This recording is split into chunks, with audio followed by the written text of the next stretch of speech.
وتفقد الطير فقال ما لي لا أرى الهدهد أم كان من الغائبين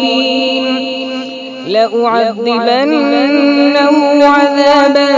شديدا أو لأذبحنه أو ليأتيني بسلطان مبين فمكث غير بعيد فقال أحط بما لم تحط به وجئتك من سبأ بنبأ يقين إني وجدت امرأة تملكهم وأوتيت من كل شيء ولها عرش عظيم وجدتها وقومها يسجدون للشمس من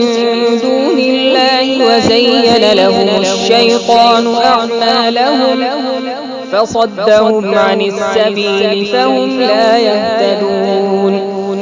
ألا يسجدوا لله الذي يخرج الخبأ في السماوات والأرض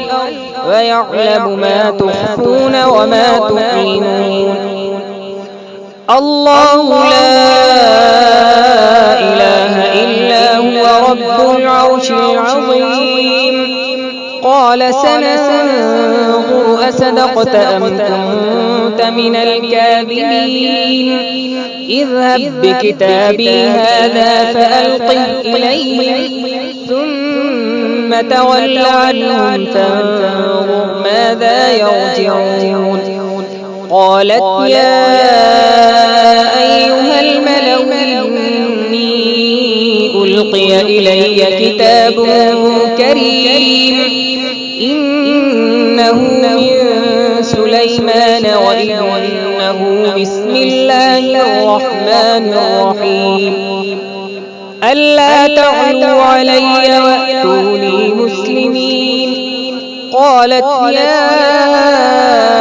أيها الملأ أفتوني في أمري ما كنت قاطعة أمرا حتى تشهدون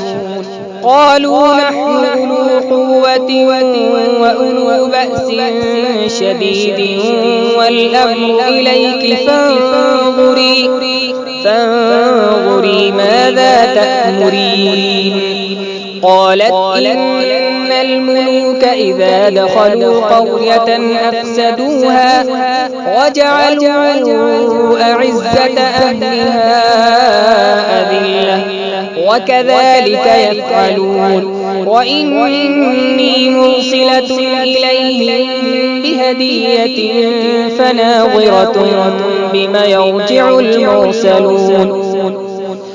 فلما جاء سليمان قال أتمدونني بمال فما آتاني الله خير مما آتاكم بل أنتم بهديتكم تفرحون ارجع إليهم فلنأتينهم بجنود لا قبل لهم بها ولنخرجنهم منها أذلة وهم صاغرون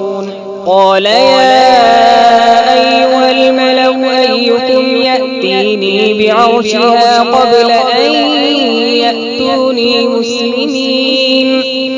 قال عفريت من الجن أنا آتيك به قبل أن تقوم من مقامك وإني عليه لقوي أمين قال الذي عنده علم من الكتاب أنا آتيك به قبل أن يرتد إليك طرفك فلما رآه مستقرا عنده قال هذا من فضل ربي ليبلوني أأشكر أم أكفر ومن شكر فإنما يشكر لنفسه ومن كفر فإن ربي غني كريم